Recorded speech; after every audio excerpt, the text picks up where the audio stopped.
All right, everyone, buckle up, because today's deep dive is a wild one. We're taking on October 5th, and let me tell you, this date has seen it all. It's amazing how a single day can be so packed with history. Talk about a lot of ground to cover. Seriously, we're talking empires crumbling, daredevils taking to the skies, even the birth of technologies that, well, let's just say you probably used one to listen to this very deep dive. It's all about those unexpected connections, those seemingly small events that end up shaping the world as we know it. And trust me, today's stories are full of those wait what moments. Yeah. So are you ready to have your mind blown by October 5th? Let's do it. I'm ready to dig in. Where are we starting this historical roller coaster? Let's kick things off in the year 238 CE. Yeah, you heard that right. We're winding back the clock over 1,700 years to ancient Rome. Ancient Rome, always a good time for a story, especially when you have an empire in chaos. Chaos is putting it mildly. We're talking about the year of the six emperors, a time when, well, having an emperor was kind of like having a goldfish as a pet. Their life expectancy wasn't great. Not exactly a stable career path, being emperor back then. So, which short-lived ruler are we focusing on? This is the story of Gordian III. Picture this. A 13-year-old kid, barely old enough to grow a proper beard, suddenly finds himself as the most powerful person in the Roman Empire. Talk about pressure. I can barely handle deciding what's for dinner, let alone ruling an empire at 13. So how does a kid even end up emperor in the first place? Well, it wasn't exactly a peaceful transition of power. Let's just say there were a lot of power struggles, betrayals, assassinations. You know, your typical day at the Roman Senate. Sounds more like a soap opera than a history lesson. All right, so we've got this teenage emperor. I'm guessing things don't go so well for him. You could say that. See, it wasn't enough to just inherit the throne. You also had to defend it. And Gordian found himself facing a rival emperor in battle. His name was Capelianus. And let's just say this guy was not messing around. All right, so we've got a face-off. Teenage emperor versus seasoned general. What could go wrong? Pretty much everything. The two armies clashed on October 5th, 238, at a place called Leptis Magna, which is on the coast of modern-day Libya. And let me tell you, the descriptions we have of this battle are insane. Oh, I bet. Roman battles were not known for their politeness. Give me the gritty details. What went down? Imagine thousands of soldiers, the sun beating down on them, the air thick with dust and the clash of metal. You've got legionaries locked in hand-to-hand combat, arrows raining down from above. It was chaos. Intense. And where's our boy emperor in all of this? I'm guessing he wasn't leading the charge. He was there, but remember, he's just a kid. He had advisors, generals, basically everyone telling him what to do. But when it came down to it, experience won out over youthful enthusiasm. So the experienced general, Capelianus, he wins the day. Oh yeah. Gordian's army is completely routed, scattered to the winds. It was a crushing defeat, the kind that usually ends with, well, not being emperor anymore. That's usually how it goes in these situations. So how did our boy emperor manage to hold on to power after such a disaster? That, my friend, is where this story takes a very interesting turn. Because sometimes, even losing can be a winning move. It's all about how you play your cards, and in this case, the Roman Senate played them brilliantly. The Roman Senate, masters of political maneuvering. Okay, I'm hooked. Tell me more. How did they spin this defeat into a win for Gordian? So the Roman Senate, masters of spin, they managed to turn a crushing defeat into a PR win for Gordian. Talk about crisis management.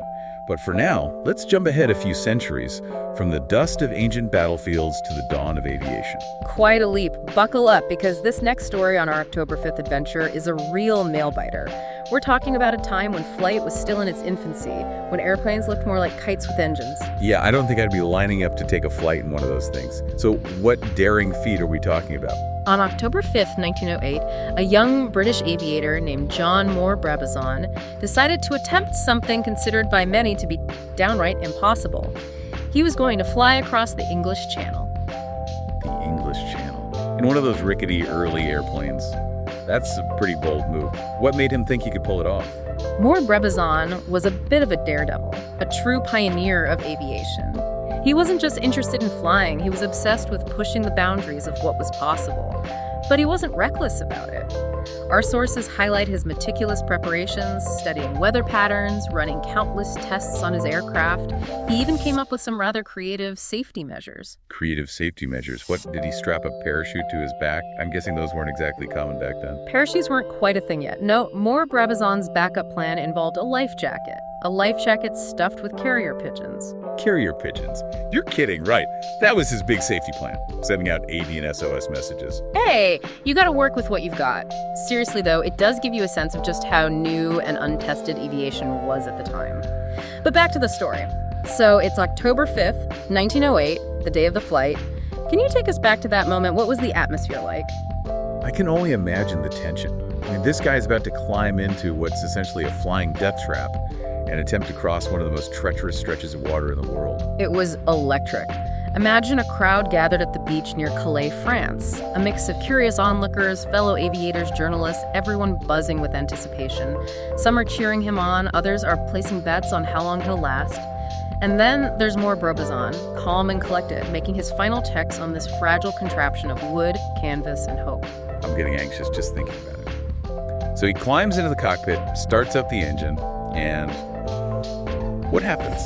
Well, the English Channel didn't exactly roll out the welcome mat. Moore Brabazon later described the flight as being tossed around like a leaf in a hurricane, which, let's be honest, is not ideal when you're in a flying machine held together by, well, not a whole lot. So basically, he's fighting for his life up there, battling the elements in this rickety airplane. What could possibly go wrong? As if battling gale force winds wasn't enough, midway through the flight, disaster struck. One of the wing supports, weakened by the constant buffeting, snaps. Oh no, that's it. Game over, right? I mean, he's done for. Wait, he survived to tell the tale, so there must be more to the story. There's always more to the story. Remember how we were talking about Moore Brabazon being resourceful? Well, it turns out he had brought along a secret weapon. A length of rope. A rope? What was he planning to do with that lasso a passing seagull for help? You're not too far off.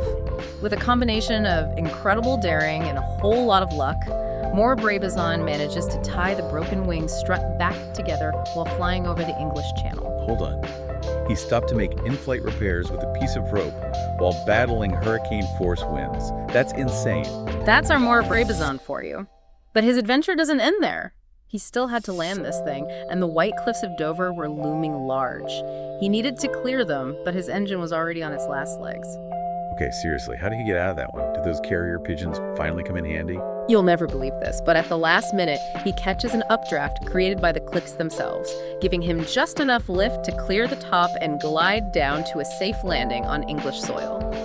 Talk about a close call. Okay, you've got to be kidding me. A life jacket full of pigeons. That's amazing.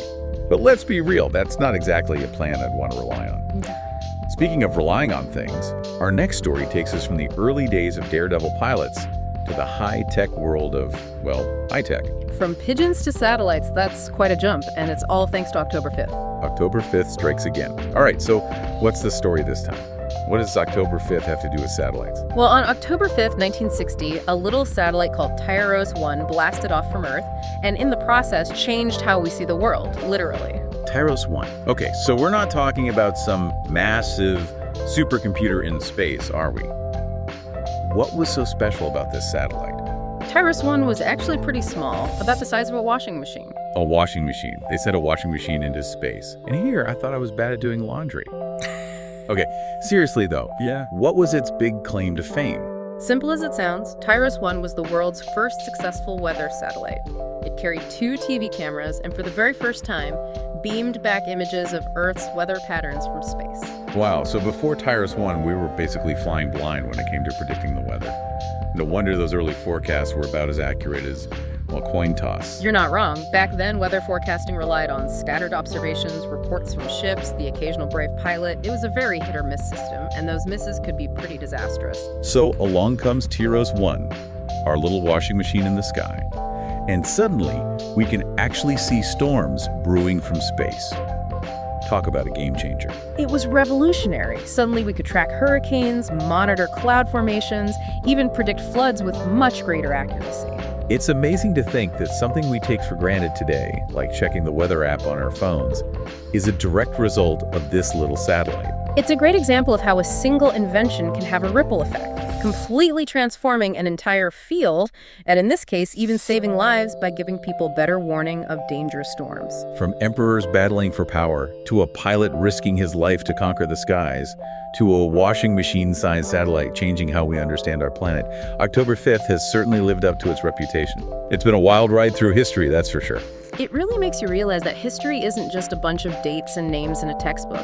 It's a story full of incredible people, daring feats, and unexpected connections that continue to shape the world we live in today. And who knows what amazing discoveries and world-changing events future October 5ths might bring. Now that's something to think about. It is. And on that note, a huge thank you to you for joining us on this deep dive into the fascinating world of October 5th. And to our listeners, we want to hear from you. What historical events, big or small, have made you stop and say, wow, I had no idea? Share your thoughts, because you never know, your little piece of history might just spark someone else's imagination. Until next time, keep exploring, keep asking questions, and most importantly, keep those history books open. Smash that like button. Please subscribe. Exactly. We're going to see what makes those effective or not so much. Thanks for tuning in to HistoryPod channel. We hope you enjoyed this dive into history. If you did, please like this video and subscribe to our channel for more fascinating stories from the past. Your support helps us bring history to life every day. Stay curious, stay informed, and we'll see you in the next episode. What lesser-known historical figures do you think deserve more attention? Get people talking in the comments. Ooh, I see what you mean. It's not just liking and subscribing, but actually engaging with the topic. Exactly. Until next time, stay curious, everyone.